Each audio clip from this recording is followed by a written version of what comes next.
हाय दोस्तों, आप लोग सब कैसे हैं। आप लोगों ने पेप्सी के बारे में बहुत ही सुना होगा, जो एक सॉफ्ट ड्रिंक्स बनाने वाला कंपनी है। बट आप लोगों ने पेप्सी की फ़्लाइट के बारे में सुना है? और पेप्सी की फ़्लाइट का प्रोजेक्ट क्यों था सीक्रेट, और पेप्सी की फ़्लाइट क्यों ज़्यादा दिन तक नहीं चला? अगर नहीं सुना है तो आज की वीडियो में आप लोग जान सकते हैं कि फ़्लाइट का प्रोजेक्ट क्यों था सीक्रेट और फ़्लाइट क्यों ज़्यादा दिन तक नहीं चला। तो बने रहेगा मेरे साथ मेरे वीडियो में। अगर आप लोग मेरे चैनल पे नया है तो प्लीज़ मेरे चैनल को भी सब्सक्राइब कर दीजिए।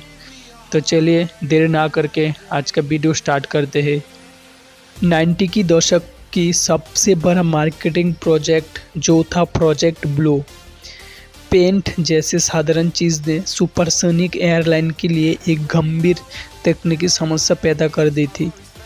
90 की दशक में पेप्सी ने डिसाइड किया पेप्सी की डिज़ाइन में चेंज करने का टाइम आ गया, क्योंकि 90 की दशक से पहले पेप्सी की डिब्बे की कलर था रेड, जो लगभग कोको कोला की डिब्बे से मिलता जुलता था, और उनकी डिब्बे पर बहुत अधिक लाल रंग था जो उनकी प्रतिद्वंदी कोको कोला से टकराता था। इसलिए कंपनी ने अधिकतर रेड कैन को ब्लू कैन में पुनः से रीब्रांड किया, और इस परिवर्तन की घोषणा करने के लिए कंपनी को एक बहुत बड़ी कैंपेन की आवश्यकता थी, और ये दुनिया के लिए इस तरह शुरू हुआ प्रोजेक्ट ब्लू, जो था एक सीक्रेट प्रोजेक्ट। और उसके बाद कंपनी ने एयर फ्रांस, जो एक फ़्लाइट कंपनी है, इसके साथ एक सौदा किया, जिसमें एयर फ्रांस की 20 कॉन्करेट्स में से एक कॉन्करेट्स की रीपेंट की इजाज़त लिया, और उसके बाद अंतिम कॉन्करेट्स में से एक सीरिया डेल्टा मिला, और ये कॉन्करेट 1978 में बनाया गया था, और नए निर्माण तकनीकों से एयरलाइन कंपनी का लाभ भी हो रहा था। आज तक सीरिया डेल्टा के पास विश्व की सबसे तेज़ चलने का रिकॉर्ड भी है।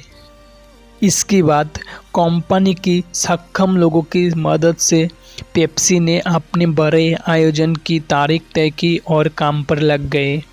नए प्रिंट का काम पेरिस में एयर फ्रांस की सुविधा में गोपनीयता से किया गया था, जिसका आवश्यकता थी। इसके बाद 20 लीटर से भी ज़्यादा पेंट, और इसे पूरा करने में हज़ारों मानव घंटे लग गए। जब विमान की आखिरी बूंद भी सूख गए तो ये सुनिश्चित करने के लिए तुरंत विमान को पूरी कागज़ से लिपटा दिया गया, और गेटविक हवाई अड्डों की हंगर में दुनिया भर से पत्रकारों को आमंत्रित किया गया था, और बताया जा रहा था कि उस टाइम की सुपर मॉडल्स क्लोफोर्ड, सचीवार और आगासी के द्वारा एक नया विज्ञापन दिखाया जाएगा। इसके बाद 90 की दशक का सबसे कल्पनाशील आयोजन हुआ, जिसमें सुपर मॉडल्स के आगमन के साथ भविष्य का लाइटिंग शो देखने को मिला, और जो था एक मोटरसाइकिल में। मोटरसाइकिल की विज्ञापन पेश होने के बाद नील रंग की कॉन्कोर्ड को अंधेरे में दार कर दिया गया। धुएं वाली मशीन और स्ट्रोब लाइटों का कोहरा के साथ पेप्सी की नया विज्ञापन की कोहरा मचाया, और इस इवेंट में पेप्सी का लगभग $5 मिलियन जैसा खर्चा हुआ, जो एक सबसे महंगा ऐड था उसी टाइम का। प्रोजेक्ट ब्लू अभियान में कॉन्कोर्ड्स की नया रूप सामने आने के बाद पेप्सी ने विमान को प्रमोशन टूर के लिए ले गए। यूरोप और मध्य पूर्व की 10 अलग अलग शहर के लिए उड़ान भरा, लेकिन एक प्रमुख शर्त के साथ, और ये शर्त था प्लेन की गति को कम करके उड़ाने के लिए। लेकिन कॉन्कोर्ड के सामने गति कम करके उड़ाना बहुत बड़ी चुनौती थी, क्योंकि कॉन्कोर्ड का सामान्य गति थी 2.04, लेकिन कम गति से उड़ने से प्लेन के अंदर भारी मात्रा में गर्मी उत्पन्न होने लगा, और ये गर्मी विमान की सतह से गुजरने वाली हवा की घर्षण के कारण हो रहा था, और सुपरसोनिक विमान की सारी हवा पर्याप्त तेज से भी रास्ते से बाहर नहीं निकल पा रहा था, और ये प्लेन कम स्पीड चलने के कारण से फ्लाइट के सामने एक एयर कंप्रेशन तैयारी हो रहा था, जिसके कारण से फ्लाइट ज़्यादा गर्म होने लगा, और ये गर्मी के कारण कॉकपिट के अंदर भी बहुत परेशानी का सामना करना पड़ा। बट कॉन्कोर्ड को सतह की गर्मी को कम करने के लिए डिज़ाइन किया गया था और विमान में पंख को विशेष एक सफ़ेद पेंट का उपयोग किया गया, जो सामान्य विमान में पेंट की तुलना में कहीं अधिक परिवर्तक था। और सफ़ेद कलर के कारण फ्लाइट में टेम्परेचर नॉर्मल रहता है, बट नया गहरा नील रंग के साथ पायलट को ये भी बोला गया था इस प्लेन को ओनली 20 मिनट तक ही उड़ा सकते हैं। और उसकी बजाय उन्होंने अधिकांश उड़ान को स्पीड कम करके 1.7 की क्रूजिंग गति से उड़ान भरी, जहां हीटिंग की कोई समस्या नहीं थी।